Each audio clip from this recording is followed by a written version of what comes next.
এই মালহামার পরেই আসবেন ইমামুল মাহদি। ইমামুল মাহদির পরে আসবে ঈসা ইবনে মারিয়াম। ঈসা ইবনে মারিয়ামের পরে আসছে ইসলামিক খেলাফত। শেষ জামানে হারাজ বাড়বে, হারাজ হারাজ হারাজ।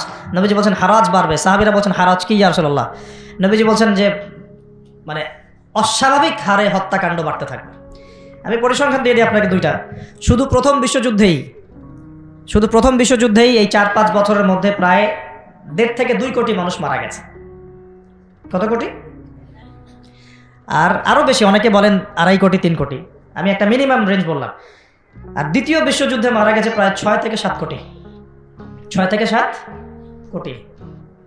শুধু আমেরিকার একটা পারমাণবিক বোমা যেটা জাপানে পড়েছে হিরোশিমায়, ওতেই লক্ষ লক্ষ লোক মারা গেছে। এখন পর্যন্ত ওদের যে বংশ পরম্পরা, ওই যে পারমাণবিক বোমার যে প্রভাব, এটা এখন পর্যন্ত আছে। নাগাসাকিতে যেটা পড়েছে দ্বিতীয় বোমা, ওটার নাম ছিল ফ্যাটম্যান, আর প্রথমটার নাম ছিল লিটল বয়। এগুলো অনেক আগের বোম। আর এখনকার পারমাণবিক বোমগুলো কত শক্তিশালী এটা বলার অপেক্ষা রাখে না। একটা পুরো দেশকে এক মুহূর্তে উড়াই দিতে পারে। বাংলাদেশের মতো একটা ছোট্ট দেশ, এরকম ছোট্ট একটা দেশকে একটা বোমা দিয়ে উড়িয়ে দেওয়া সম্ভব। ইংল্যান্ডের মতো একটা দেশকে একটা রাশিয়ান হাইপারসনিক ক্ষেপণাস্ত্র দিয়ে উড়িয়ে দেওয়া সম্ভব। আর এখনকার সমরবিদ্যা নিয়ে যারা ঘাটাঘাটি করেন, তারা এটা আশঙ্কা করছেন যে প্রথম বিশ্বযুদ্ধের মতো, দ্বিতীয় বিশ্বযুদ্ধের মতো আরও একটা তৃতীয় বিশ্বযুদ্ধ হয়তোবা বিশ্ববাসী দেখতে যাচ্ছে। হয়তোবা, আল্লাহ ভালো জানেন, আমরা তো গ্যারান্টি দিয়ে বলতে পারবো না, কিন্তু পরিস্থিতি ওইরকমই মনে হচ্ছে। তবে এতটুকু জেনে রাখেন, হাদিসের মধ্যে মালহামা নামে একটা শব্দ আছে। কি শব্দ?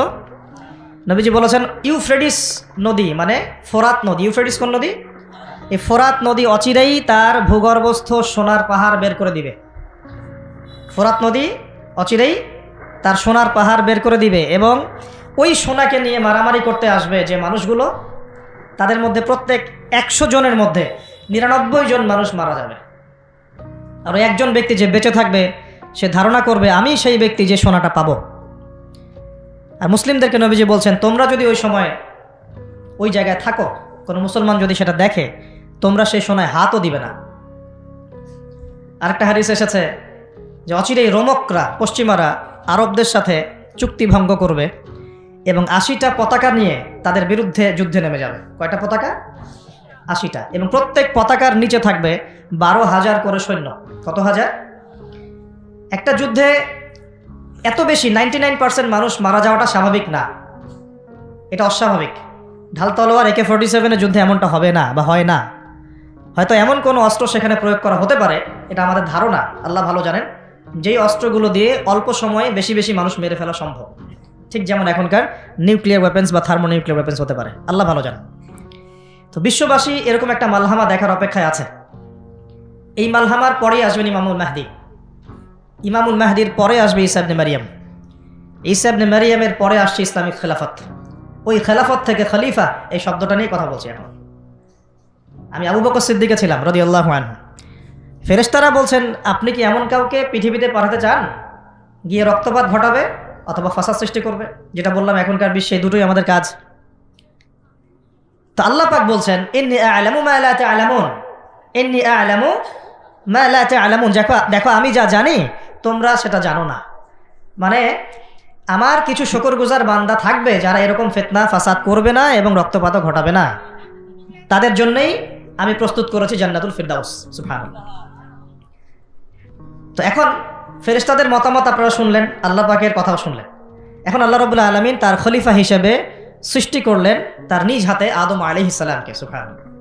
প্রথম মানবকে, তিনি নবীও হলেন, তিনি প্রথম মানব এবং তিনি খলিফা। এখন আদম আলাইহিস সালামকে তার স্ত্রী সহ জান্নাতে থাকতে দেয়া হলো।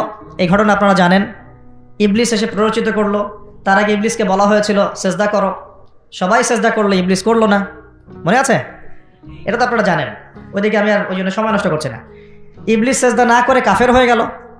আর আদম আলাইহিস সালাম এবং হাওয়া আলাইহিস সালামকে জান্নাতে থাকতে দেয়া হলো। বলা হলো যে এখানে থাকো, কিন্তু ওয়ালা তাকরাবা হাদিহিশ শাজারা, এই গাছের কাছেও যাবে না। ইবলিস ফুসলিয়ে ফাসলিয়ে তাদেরকে গাছের কাছে নিয়ে গেল। যেভাবে আমাদেরকে ফুসলিয়ে পাপের দিকে নিয়ে আসে, ঠিক এভাবেই। ঠিক আছে? এখন আমাদের পিতামাতা একটা ভুল করে ফেললেন। মানুষ মাত্রই কি হবে? আমাদের পিতামাতা ভুল করে ফেললেন। এটাই তো হাদিসের ব্যাখ্যা যে কুল্লু বানি আদম খাত্তা, প্রত্যেকটা বনু আদমেরই কি আছে? ভুল আছে। খায়রুল খাত্তাইন আত-তাওয়াবিন, যারা তওবা করে তারা হচ্ছে উত্তম ভুলকারী। তো আমাদের পিতা কিন্তু ভুলের উপর অটল থাকলেন না। ইবলিস যেমন তার মতে অটল থাকলো যে আমি সেজদা করি নাই তো কি হয়েছে, খলাকতানি মিন নার ওয়া খলাকতাহু মিন তিন, আমাকে সৃষ্টি করেছেন আপনি আগুন দিয়ে, ওকে সৃষ্টি করেছেন মাটি দিয়ে। এটা ইবলিসের চরিত্র। যে ভুলের উপর অটল থাকে, সংশোধন করে না, সেই ইবলিসের অনুসারী। কথা বুঝতে পারছেন? ইবলিস কি এখানে সঠিক ছিল? নাউযুবিল্লাহ, কখনোই না। আল্লাহ পাক তাকে আদেশ করেছেন, আদম কিসের তৈরি সেটা তো দেখার দরকার নেই। আল্লাহ পাক আদেশ করেছেন, বাস তোমাকে সেজদা করতে হবে। এখন আমরা যেমন আল্লাহ পাকের আদেশের সামনে অনেক সময় এরকম দলিল উপস্থাপন করি, এটা কেন করব, এটা কেন করব, তাই না? পর্দা কেন করব, নামাজ কেন করব, যাকাত কেন দেওয়া লাগবে, এগুলি ইবলিসের চরিত্র। আর ইবলিস চ্যালেঞ্জ করলো আল্লাহকে, আল্লাহ পাক তাকে বের করে দিলেন, ফাখরুজ মিনহা ফাইন্নাকা রাজিম, এখান থেকে বের হও, তুমি অভিশপ্ত। ওয়া ইন্না আলাইকা লা'নাতা ইলা ইয়াউমিদ্দিন, কিয়ামত পর্যন্ত তোমার উপর লানত, অভিশাপ।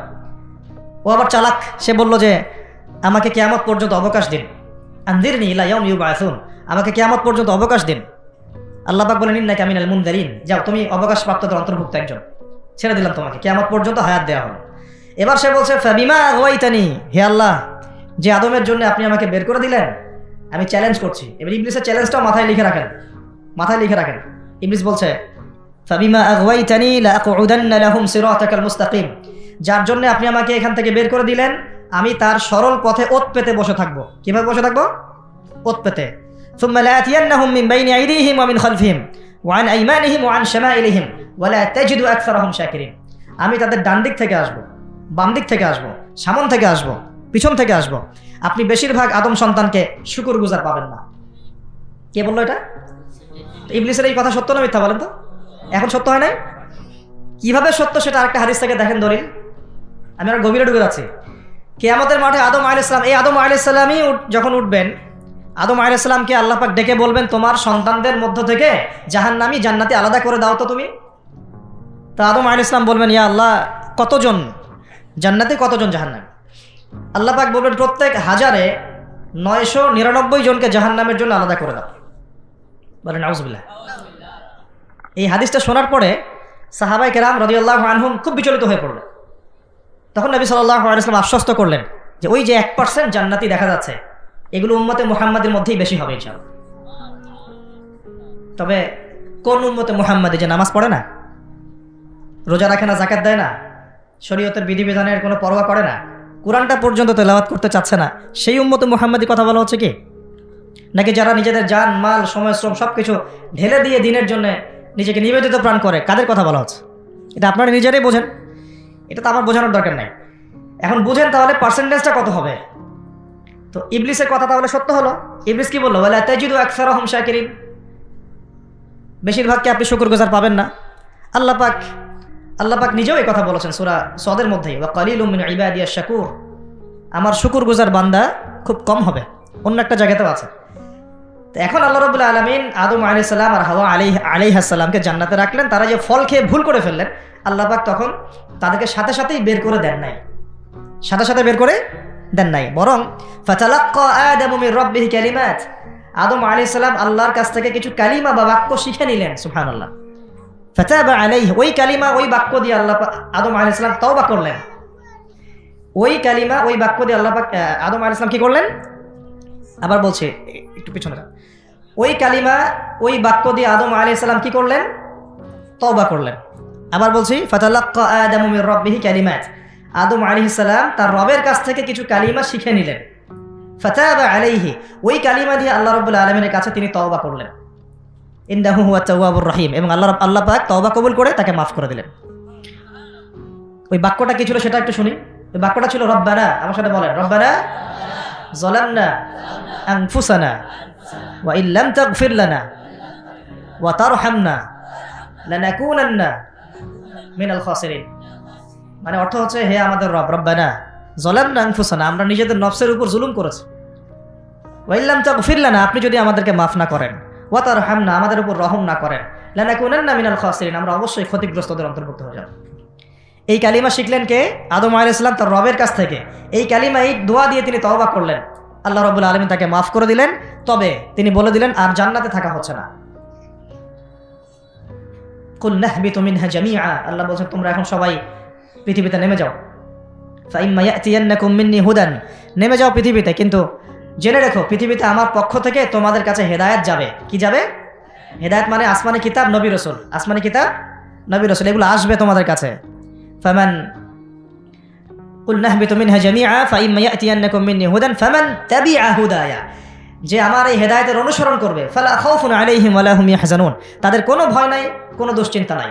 যে জান্নাত থেকে গিয়েছো ওই জান্নাতে ফিরে আসবে ইনশাআল্লাহ। এটা একটা কথা। আর ওয়াল্লাযীনা কাফারু ওয়া কাযযাবু বিআয়াতিনা, কিন্তু যারাই আমার ওই হেদায়েতকে মিথ্যা প্রতিপন্ন করবে, অস্বীকার করবে, কুফরি করবে, ঠিক আছে, উলাইকা আসহাবুন নার, এরা হবে জাহান্নামের অধিবাসী, হুম ফিহা খালিদুন, এখানে তারা চিরস্থায়ী হবে। আল্লাহ পাকের বক্তব্য একদম সহজ সরল পরিষ্কার না? দুনিয়াতে যাচ্ছ যাও, এটা চিরস্থায়ী নয়। এই সময়টুকুর মধ্যেই আমার পক্ষ থেকে কি আসবে বলেন? হেদায়েত আসবে, মানে যুগে যুগে নবী রাসূল আসবেন, আসমানি কিতাব আসবে। ফামান তাবিআ হুদায়া, তোমাদের মধ্যে যারা এই নবী রাসূলদেরকে মানবে, আসমানি কিতাব সমূহকে মানবে, তাদের কোনো টেনশন নাই, কোনো ভয় নাই, আবার জান্নাতে ফিরে আসবে ইনশাআল্লাহ। আর যারা নবী রাসূলকে মানবে না, আসমানি কিতাবের পরোয়া করবে না, নিজের প্রবৃত্তির দাসত্ব করবে, উলাইকা আসহাবুন নার, তারা জাহান্নামে যাবে, সেখানে চিরস্থায়ী হবে। হিসাব কি সহজ না কঠিন? একদম সহজ কথা আল্লাহ পাকের। এবার এই যে সিলসিলা শুরু, আদম আলাইহিস সালামকে আল্লাহ পাক কি বলেছেন, কি শব্দটা বলেছিলাম? খলিফা। এবার আদম আলাইহিস সালাম পৃথিবীতে এসে কি আবারও নতুন করে কোনো ভুল করেছিলেন? বলেন তো দেখি। উত্তর না, করেন নাই। মানে কান্নাকাটি করতে করতেই বছরের পর বছর চলে গেছে, শুধু কাঁদতে কাঁদতেই বছরের পর বছর চলে গেছে।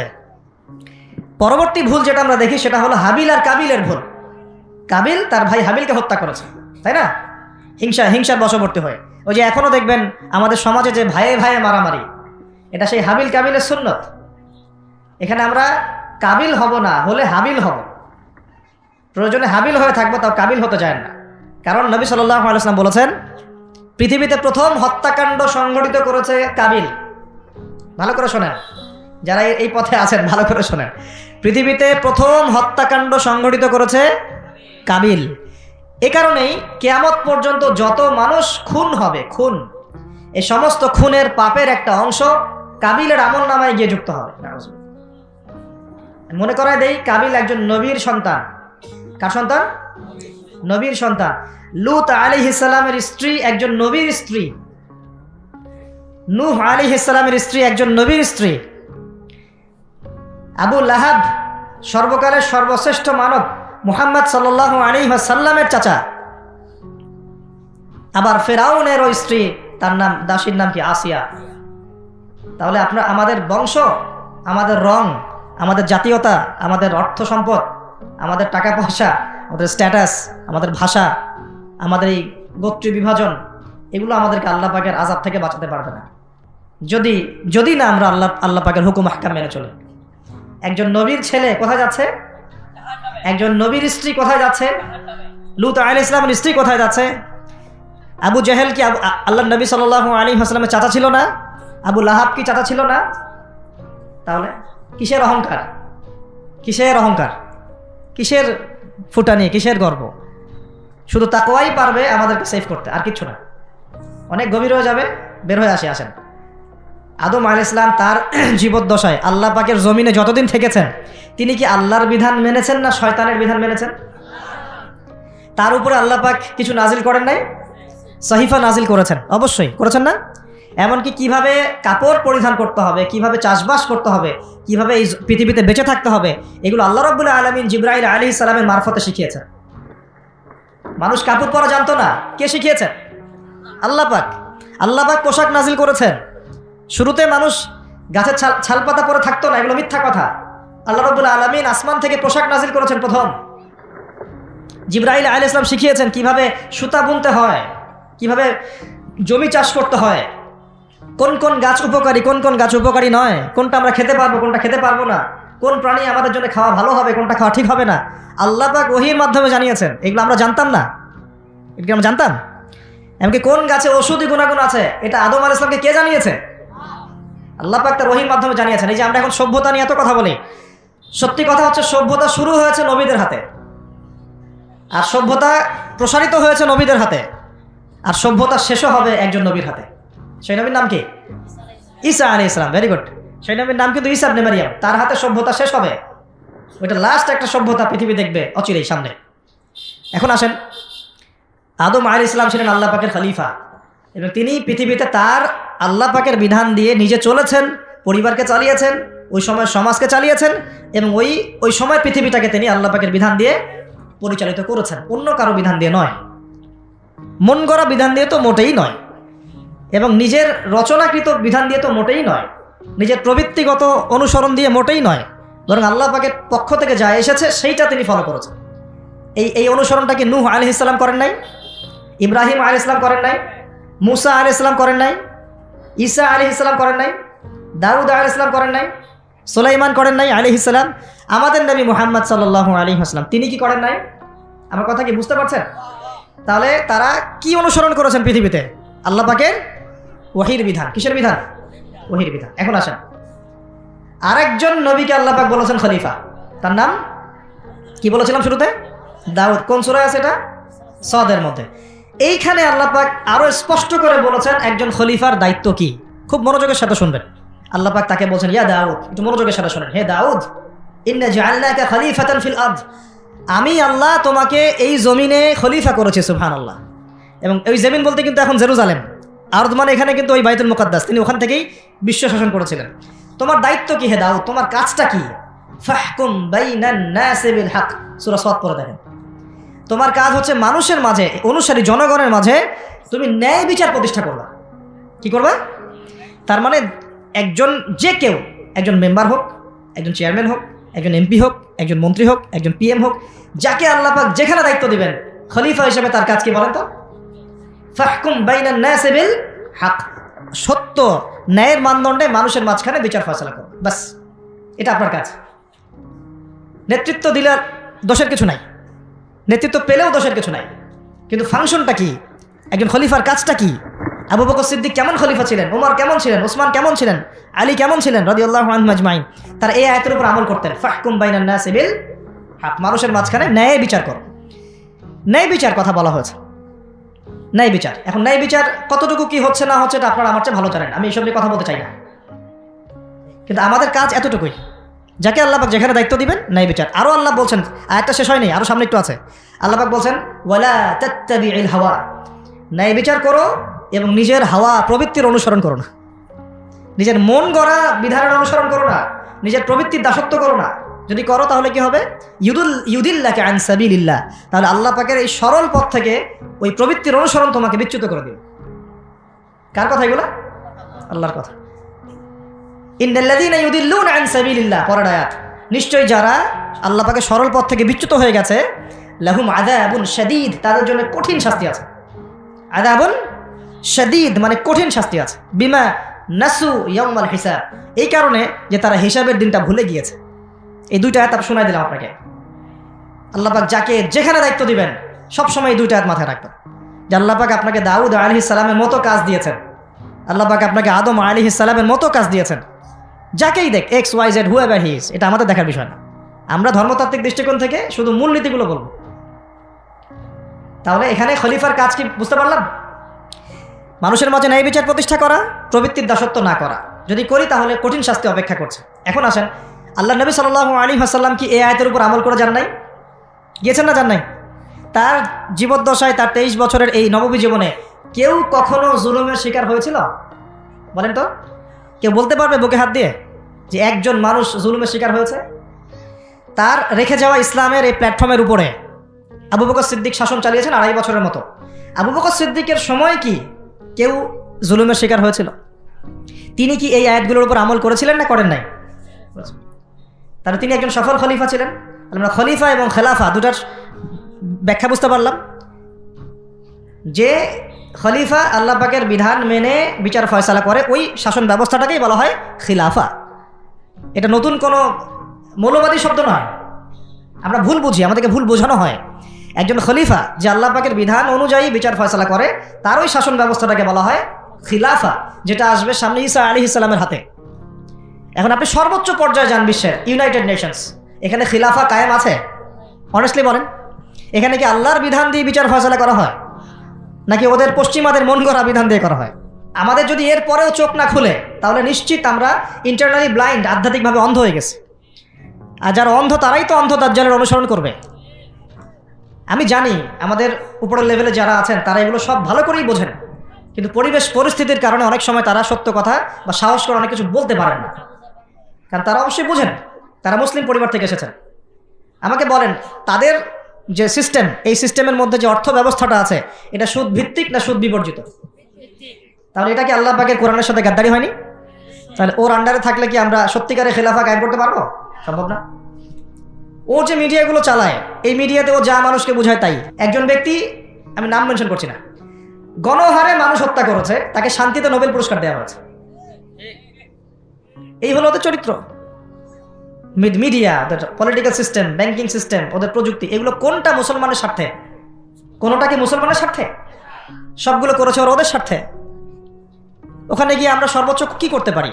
আমরা হয়তো ওই যে ফিডেল ক্যাস্ট্রোর মতো একটা ভাষণ দিতে পারবো, অথবা ওই গাদ্দাফির মতো একটা ভাষণ দিতে পারবো। যারাই সেখানে দাঁড়িয়ে লম্বা লম্বা লেকচার দিয়েছে, গরম গরম বক্তব্য দিয়েছে, ওদের সবাইকে হয় মেরে দেওয়া হয়েছে, না হলে ক্ষমতাচ্যুত করা হয়েছে। আমাদের চোখ কবে খুলবে? এটা একটা কুফরি শক্তি। এটা এই পৃথিবীর সবচেয়ে বড় শিরক, সবচেয়ে বড় তাগুত, সবচেয়ে বড় কুফর। এর গোড়ায় গিয়ে আমাদেরকে আঘাত করতে হবে, এবং সেই আঘাতটা আমরা করতে পারবো না, আমরা জানি। সে আঘাতটা করবে ইমামুল মাহদী এবং ঈসা আলাইহিস সালাম। আমি জানি আমরা কিছু করতে পারবো না, এবং আমি আপনাকে করতেও বলছি না কিছু, ভবিষ্যৎটা বলে দিচ্ছি ইনশাআল্লাহ। এই বৈশ্বিক এই শিরক আর কুফর তাগুতের গোড়ায় সে করে আঘাতটা করবে কে? ইমামুল মাহদী এবং ঈসা আলাইহিস সালাম। তখন প্রত্যেকটা মুসলমানের হক অধিকার রক্ষা করা হবে। তখন মুসলমানরা এইভাবে মাথা নত করে বাঁচবে না, মাথা উঁচু করে বাঁচবে ইনশাআল্লাহ। আমি এই মূল জায়গা থেকে আস্তে আস্তে শেষের দিকে আসতেছি, একটু মনোযোগ ধরে রাখেন। এটা হলো খেলাফা এবং খলিফার ফাংশন। এখন আবু বকর সিদ্দিক কি এটা আমল করে দেখেন নাই? উমর ইবনুল খাত্তাব, তার 10 বছরের শাসন, কত বছর? এই 10 বছরে আপনি একজন মানুষ দেখান যে অনাহারে মারা গেছে বা দারিদ্র সীমার নিচে ছিল, বা ওই 10 বছরে একজন মুসলিম বোনের ইজ্জত হানি করা হয়েছে, একটা বাচ্চাকে হত্যা করতে পেরেছে, বা একজন মুসলিম ভাইকে অন্যায়ভাবে হত্যা করেছে, বা শুধু মুসলমানদের উপরে গরম গরম কথা পর্যন্ত বলেছে, একটা দলিল খালি দেখেন আমাকে। 10 বছর আপনি দেখাতে পারবেন না। বরং মানুষ চাকরি ছেড়ে দিচ্ছে এসে, ইয়া আমিরুল মুমিনিন, আমার কোর্টে তো মামলাই আসে না, আমাকে অযথা বেতন দেন কেন? এই যে বর্তমান রাষ্ট্র ব্যবস্থার কাঠামো, এটা ওমর রাদিয়াল্লাহু আনহু দিয়েছেন। তার জীবনী পড়ে দেখেন, ইতিহাসগুলো পড়ে দেখেন। এখন এই 10 বছর যদি এভাবে চালানো যায়, তাহলে আমরা কেন এখন দুর্বল হচ্ছে? আরো সামনে যান, ওই 10 বছরে ওমর রাদিয়াল্লাহু আনহু এই বাইতুল মুকাদ্দাসও জয় করেছিলেন, মনে আছে? উটের পিঠে তিনি একবার চড়েছেন, তারপর ভৃত্যকে উঠিয়েছেন, ওটা নিয়ে কাজী নজরুল ইসলাম কবিতা লিখেছিলেন। এগুলো তো এখন নাই, কবিতাটা। এটা তো আমিরুল মুমিনিন কবিতা ছিল না একটা আগে, ওটা তো এখন আপনারা পড়তে পারেন না। কেন পড়তে পারেন না এটা আপনারা বুঝবেন। কেন পড়া যাচ্ছে না? কি সমস্যা হচ্ছে? পড়লে কি হবে? কোথায় নিয়ে যাচ্ছি আমরা বাচ্চাদেরকে? এখন কোন দিকে নিয়ে যাচ্ছি বাচ্চাদেরকে আমরা? আসলে ইসলামের শিক্ষা ছাড়া আপনি যত শিক্ষায় শিক্ষিত করেন না কেন, পরকালে আপনি পস্তাবেন, আমরা পস্তাবো না। পরকালে আপনি পস্তাবেন যে আমি আমার সন্তানকে কেন এই শিক্ষা দিয়ে আসলাম না। হয়তো আজকে রব্বির হামহুমা কামা রব্বায়ানি সগীরা বলতে পারতো, এখন তো সেটাও পারছে না। উসমান রাদিয়াল্লাহু আনহু খেলাফতের পর আরো 12 বছর, কত বছর? একটা ঘটনা দেখান আমাকে, মুসলিমদের অধঃপতনের বা মুসলমানদেরকে অপদস্থ করেছে একটা ঘটনা দেখান। এরপর আলী ইবনে আবি তালেবের আরো প্রায় 1.5-2 বছর, ওই সময় দেখান। আমি বলেছিলাম 1200 বছর প্রায়। তারপর উমাইয়ারা শাসন করেছে প্রায় 97 বছর। কত বছর? নিজেদের মধ্যে অনেক সমস্যা হয়েছিল, যেমন এখন আমাদের সবাই মুসলিম ভাই, পলিটিক্যালি নিজেদের মধ্যে সমস্যা হয় না? এরকম সমস্যা হয়েছিল উমাইয়া খেলাফতেও, উসমান রাদিয়াল্লাহু আনহুর সময়ও, আলী ইবনে আবি তালেবের সময়ও। কিন্তু কখনো বাইরের শত্রুদের কাছে আমরা পরাজিত হই নাই। মানে আমার ঘরে কি সমস্যা আছে, আমি সেটা ঘরে বুঝবো। ভাইয়ের সাথে ভাইয়ের সমস্যা হচ্ছে, ওকে ঠিক আছে, হাতাহাতি হয়েছে, মারামারি হয়েছে, অস্ত্র নিয়ে মুখোমুখি হয়েছি, এটা আমার ঘরের সমস্যা। কিন্তু বহির্বিশ্বে মুসলমানদের উপর চোখ রাঙিয়ে কথা বলেছে এমন একটা জাতি খুঁজে পাওয়া যায় না। 97 বছর উমাইয়ারা করেছে। তারপরে আব্বাসীয়রা এসেছে, আব্বাসীয়রা এসে প্রায় 550 বছর চালিয়েছে। কত বছর? এর পর আসছে মামলুক, তারপরে ফাতেমিরা, ওইদিকে কর্ডোভাতে ছিল ইসলামিক খেলাফত, ওই আন্দালুসিয়ায়, এখনকার স্পেন, ইতালি, এগুলো সব আমাদের ছিল। তারপরে সালাহউদ্দিন আইয়ুবী রাহিমাহুল্লাহর আইয়ুবী শাসন এসেছে। তারপরে জেঙ্গিদের শাসন এসেছে, মোগলদেরটা জানেন আপনারা, আফগানদেরটা জানেন, এমনকি হিন্দুস্তান পর্যন্ত দেখেন নাই? এটা পুরো আমাদের আওতাভুক্ত ছিল এক সময়, ইংরেজরা আসার আগ পর্যন্ত। এভাবে বিশ্ব এগিয়ে গেছে ইসলামের হাত ধরে। কখনো কাউকে জোর করে ফোর্স করে মুসলমান করানো হয় নাই, কখনো কোনো অমুসলিমের অধিকার খর্ব করা হয়নি। এবং একজন অমুসলিম যদি আমাদের আন্ডারে থাকতো তার অধিকার সবার আগে নিশ্চিত করা হয়েছে। জাকাত সবাই প্রদান করত, সলাত আদায় করত, সবাই কোরআনওয়ালা ছিল, ওলামায়ে কেরামদেরকে সম্মান করা হতো, মসজিদ মাদ্রাসা গড়ে তোলা হয়েছিল, সুদ ছিল না, মানুষ হালাল খেত, এবং মুসলিমদের একটা ঐক্যবদ্ধ সামরিক শক্তি ছিল। আস্তে আস্তে আস্তে আস্তে বিগত বেশি দিন না, আমার স্টাডি হচ্ছে বিগত মাত্র 100 থেকে 150 বছর, লাস্ট 100 থেকে 150 বছরে আমাদের পুরো টেবিলটাই উল্টে গেছে মনে হয়। এক্স্যাক্টলি উসমানী খেলাফতের পতনের সময় থেকে 1914 সালে এটার পতন ঘটেছে, প্রথম বিশ্বযুদ্ধের সময়। এরপর থেকেই কেন জানি এই যে বিগত 100 বছরে পুরো বিশ্বের চিত্রটাই উল্টায় গেল। যারা আমাদেরকে কর দিত একসময়, ট্যাক্স, ওরা এখন আমাদেরকে বলে ঋণ দিব কি দিব না। সুবহানাল্লাহ, আপনারা চিন্তা করেন একটু বিষয়টা। যারা আমাদেরকে ট্যাক্স দিয়ে আমাদের জমিতে থাকতো, ওরা আমাদেরকে বলে লোন লাগলে অ্যাপ্লাই করতে হবে, শর্ত সাপেক্ষে দিতে পারি, তা আবার চড়া সুদে। ওরা বলে যে পলিটিক্যাল সিস্টেম আমাদের কেমন হবে, ও ইন্টারফেয়ার করতে চায়, ও এসে নাক গলাতে চায় যে তোমাদের রাষ্ট্র ব্যবস্থা কীভাবে চলবে। ওরা এসে এখন ঠিক করে দেয় যে আমাদের সংস্কৃতি কেমন হবে, আমাদের শিক্ষানীতি কেমন হবে, ইত্যাদি ইত্যাদি। এখন আমরা আজকে সংক্ষিপ্ত আলোচনায় এতটুকু বোঝানোর চেষ্টা করলাম। দেখুন, আমরা পৃথিবীতে এমনি এমনি আসি নাই, আল্লাহ পাকের খলিফা হয়ে এসেছে। আল্লাহ পাকের খলিফার কাজ নিজে আল্লাহ পাকের বিধান মেনে চলা, তারপরে সবার আগে আমার পরিবারকে মানানোর চেষ্টা করানো। যদি পরিবার মানে আলহামদুলিল্লাহ, যদি না মানে দাওয়াত দেয়, আমার কাজ এতটুকু পর্যন্ত।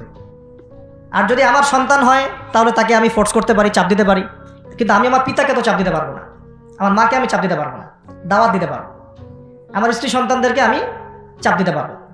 তো খলিফা নিজে হব, নিজের পরিবারের মধ্যেও সেই খলিফার সুন্নতগুলো থাকবে। তারপরে আমি আমার সাধ্যমতো সমাজে এটার প্রচার প্রসার ঘটাবো। আল্লাহ পাক যদি কবুল করেন, বড় পরিসরেও খিলাফা কায়েম হবে ইনশাআল্লাহ।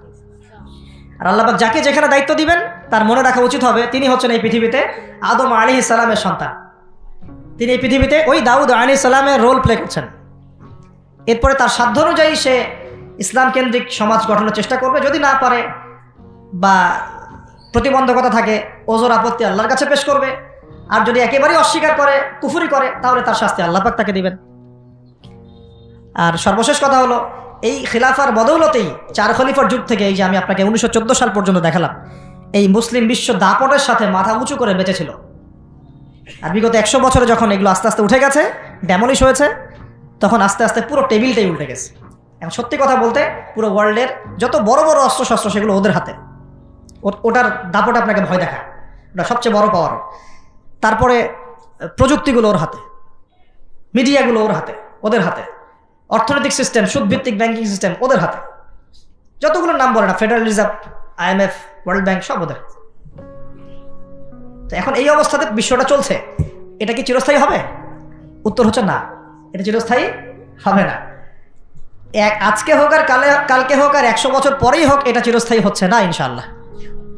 কখন চিরস্থায়ী হবে না? যখন একটা প্রজন্ম গড়ে উঠবে, যেই প্রজন্ম তাদের মুসলিম বীর সেনাদের ইতিহাস জানে, শেকড় চিনে, যেই প্রজন্ম 5 ওয়াক্ত নামাজি, মাশাআল্লাহ, তাহাজ্জুদ গোজার, হালাল খায়, যারা আদর্শ পরিবার করার চেষ্টা করে, যারা সৎ কাজে আদেশ করে, অসৎ কাজে নিষেধ করে, যারা ইউনাইটেড, ঐক্যবদ্ধ, বিভক্ত না, যারা আল্লাহর বিধানের সামনে মাথা পেতে দেয়, অন্য কোনো তাগুতি বিধান তারা মেনে চলে না, যারা ইসলামটাকে আবারও বিশ্ব বিজয়ী করার ফিকির করে, চিন্তা করে, ওইভাবে কাজ করে, ইনশাল্লাহ ওই রকম প্রজন্ম যখন আসবে তখন বিজয় দেখতে পারবো ইনশাল্লাহ। তবে আমার মনে হয় না যে এখন সেই প্রজন্ম আছে বা চলছে, আমার মনে হয় না। কারণ এখন আমরা বেশিরভাগ ক্ষেত্রেই দুনিয়া নিয়ে ব্যস্ত হয়ে গেছি। আমরা অনেকেই নামাজ ছেড়ে দিয়েছি। কোরআন তো মাশাআল্লাহ আমরা বললাম প্রথমে যে অনেকেই পড়তে জানি না, সুন্নাহ মাফিক জীবনযাপন করছি না। পরিবার তো আসলে কি বলবো, নিজের বলতে নিজেরই খারাপ লাগে। অনেক পরিবার এখন জাহান্নামের টুকরা হয়ে গেছে, জাহান্নামের টুকরা হয়ে গেছে। সৎ কাজে আদেশ সবাই করছি না, অসৎ কাজে নিষেধ সবাই করছি না। ভাইয়ে আমরা গোশত খাওয়া নিয়ে ব্যস্ত হয়ে আছি, খালি মারামারি, কাটাকাটি, দাঙ্গা হাঙ্গামা। এমনকি দাড়ি টুপিওয়ালা মানুষরাও এখন একে অপরের গোশত খাচ্ছে বসে বসে। অনেকেই কে কার ভুল ধরতে পারবে, কে কাকে অপদস্থ করতে পারবে, কে কাকে জাতির সামনে ছোট করতে পারে, মানে এগুলোই মনে হচ্ছে আমাদের কাজ। অথচ আমরা মূল লক্ষ্য থেকে কোথায় সরে গেলাম, মূল লক্ষ্যটা থেকে কত দূরে সরে গেলাম। আল্লাহ পাক আমাদেরকে সেই মূল বিষয়গুলো বোঝার তৌফিক দান করুন। ঘরের পাশে আগুন লাগলে কি ভাই আপনি এখানে ভাইয়ে ভাইয়ে তর্ক করবেন? আগুন আগে নিয়ে ভাবো। পুরো বিশ্বে আগুন জ্বলে গেছে, আগুন জ্বলছে পুরো বিশ্বে। কখন হবে? 2-3টা আয়াত বলে শেষ করে দেই খালি। আল্লাহ পাক বলেছেন, ইন তানসুরুল্লাহ ইয়ানসুরুকুম, তোমরা যদি আল্লাহকে সাহায্য করো মানে তোমরা যদি আল্লাহর দিনকে সাহায্য করো তাহলেই আল্লাহ তোমাদেরকে সাহায্য করবে, এমনি এমনি সাহায্য নামবে না। এই যুগটা আবরাহার যুগ না, যে আবরাহা হস্তি বাহিনী নিয়ে হেঁটে যাবে আর আসমান থেকে পাখি আসবে ঝাঁকে ঝাঁকে, আবাবিল তৈরন আবাবিল নেমে আসবে, এটা সেই যুগ না। এখানে আপনাকে আপনার রিজিকের ফয়সালা যেমন নিজেকে করতে হয়, কাজ করতে হয় না, আকাশ থেকে মান্না সালোয়া পড়ে, রিজিক আল্লাহ দেন, কাজ আমাকে করতে হয়। ঠিক একইভাবে দিন প্রতিষ্ঠার ক্ষেত্রে ওইভাবেই কাজ না করলে আল্লাহ রাব্বুল আলামিন আসমান থেকে বিজয় দিবেন না। ইন তানসুরুল্লাহ ইয়ানসুরকুম, তোমরা যদি আল্লাহকে সাহায্য করো তবেই আল্লাহ তোমাদেরকে সাহায্য করবেন। ওয়া ইউসাব্বিত আকদামাকুম, তোমাদের পা আল্লাহ পাক সুদৃঢ় করে দিবেন ইনশাআল্লাহ। সুবহানাল্লাহ। আরো বলেছেন আল্লাহ পাক, ইন্নাল্লাহা লা ইউগাইয়িরু মা বিকওমিন, আল্লাহ পাক কোনো কওমের অবস্থা ততক্ষণ পরিবর্তন করেন না, শুনে নেন, আল্লাহ পাক কোনো কওমের অবস্থা ততক্ষণ পরিবর্তন করে না হাত্তা ইউগাইয়িরু মা বিআনফুসিহিম, যতক্ষণ না তারা নিজেদের অবস্থা পরিবর্তনের চেষ্টা করছে। আল্লাহ পাকের কথার উপর কোনো কথা নাই, এর উপর কোনো ওয়াজি নাই, আমাদের কথা তো কিচ্ছু না, আল্লাহ পাকের কথার উপর কোনো কথাই নাই। ইন তানসুরুল্লাহ ইয়ানসুরকুম, তোমরা আল্লাহকে সাহায্য করো, আল্লাহর দিনকে সাহায্য করো, আল্লাহ তোমাদেরকে সাহায্য করবে। ওয়া ইউসাব্বিত আকদামাকুম, পা শক্ত করে দিবেন ইনশাআল্লাহ, কেউ টলাতে পারবে না। আর ইন্নাল্লাহা লা ইউগাইয়িরু মা বিকওমিন, মনে রেখো আল্লাহ পাক কোনো কওমের অবস্থা, কোনো জাতির অবস্থা ততক্ষণ পরিবর্তন করেন না যতক্ষণ না হাত্তা ইউগাইয়িরু মা বিআনফুসিহিম, যতক্ষণ না তারা নিজেদের অবস্থা পরিবর্তনের চেষ্টা করছে। আর সর্বশেষ কথা আল্লাহ পাক বলছেন, ওয়া ইন তাতাওয়াল্লাউ, যদি তোমরা মুখ ফিরায় চলে যাও, তোমরা যদি মুখ ফিরিয়ে উল্টা দিকে চলা শুরু করো, যেমনটা আমরা করছি আর কি এখন, তাহলে আল্লাহ কি করবেন? আল্লাহ বলছেন ইয়াস্তাবদিল কওমান গায়রাকুম, আল্লাহ তোমাদের সবাইকে সরিয়ে দিবেন। বলেন নাউযুবিল্লাহ। ইয়াস্তাবদিল কওমান গায়রাকুম, আল্লাহ পাক তোমাদের সবাইকে সরিয়ে দিয়ে নতুন কওম নিয়ে আসবেন। সুম্মা লা ইয়াকুনু আমসালাকুম, তারা তোমাদের মতো হবে না, তারা তোমাদের মতো অপদার্থ হবে না। কিভাবে সরাতে পারেন? এক মহামারীতে সরাতে পারেন না, এক ভূমিকম্পে সরাতে পারেন, 5-6 মাত্রা ভূমিকম্প হলেই শেষ, ঢাকা শেষ, একদম 60% মানুষ দেখবেন ডেড, নাউযুবিল্লাহ। তাহলে কিসের বড়াই, কিসের? আল্লাহ পাকের কোরআনের আয়াতগুলো থেকে আমরা শিক্ষা নিব না? ওয়া ইন তাতাওয়াল্লাউ ইয়াস্তাবদিল কওমান গায়রাকুম সুম্মা লা ইয়াকুনু আমসালাকুম। সর্বশেষ আল্লাহ পাক বলেন, ইয়া আইয়ুহাল্লাযীনা আমানু, হে মুমিনগণ, ইসবিরু, তোমরা সবর করো, ইসবিরু ওয়া সাবিরু ওয়া রাবিতু, তোমরা সবর করো, সবরের প্রতিযোগিতা করো এবং তাকওয়া অবলম্বন করো, এবং তোমাদের আখের গোছাও, তোমরা প্রস্তুতি নাও, তোমরা এসব বিজয়ের প্রস্তুতি নাও, লাআল্লাকুম তুফলিহুন, যাতে করে তোমরা সফল হতে পারো। আল্লাহ পাক আমাদের সবাইকে আলোচনা বোঝার তৌফিক দান করুন। আল্লাহ পাক আমাদের সবাইকে তার জমিনে তার খলিফা হওয়ার তৌফিক দান করুন। সেই সোনালী যুগের ইসলাম আবার ফিরিয়ে আনার তৌফিক দান করুন। আল্লাহ পাক ইসলামটাকে আমাদের কাছে বোঝার তৌফিক দান করুন। যারা ইসলামের বিকৃত ব্যাখ্যা করে, এইসব ব্যাখ্যা থেকে আল্লাহ পাক আমাদেরকে হেফাজত করুন। আল্লাহ পাক ইসলামের নামে সব ধরনের উগ্রপন্থা থেকে আমাদেরকে হেফাজত করুন, এবং একই সাথে ইসলামের নামের সব ধরনের শিথিলতা থেকে আল্লাহ পাক আমাদেরকে হেফাজত করুন। আল্লাহ পাক আমাদেরকে মধ্যমপন্থী জাতি বানায় দেন, আপোষের সমস্ত ক্রন্দল আল্লাহ মিটায় দেন, এবং আমাদের যুব সমাজকে কোরআনওয়ালা বানায় দেন, সুন্নাহওয়ালা বানায় দেন, আমাদের পরিবারগুলোকে আল্লাহ পাক জান্নাতের টুকরা বানায় দেন। আল্লাহ পাক আমাদের সন্তানদেরকে মানুষ করার তৌফিক দান করেন। আসন্ন সেই বিজয়ে আল্লাহ পাক আমাদেরকে অংশ নেওয়ার তৌফিক দান করেন। দ্বীনের জন্য জানমাল ব্যয় করে, জানমাল সময় শ্রম যা আছে আল্লাহর জন্য ঢেলে দেওয়ার তৌফিক দান করেন। আকুলু কাওলি হাযা আস্তাগফিরুল্লাহ লি ওয়া লাকুম ওয়া লিসাইরিল মুসলিমিন। বারাকাল্লাহু লানা ওয়া লাকুম বিল আয়াতিল হাকিম।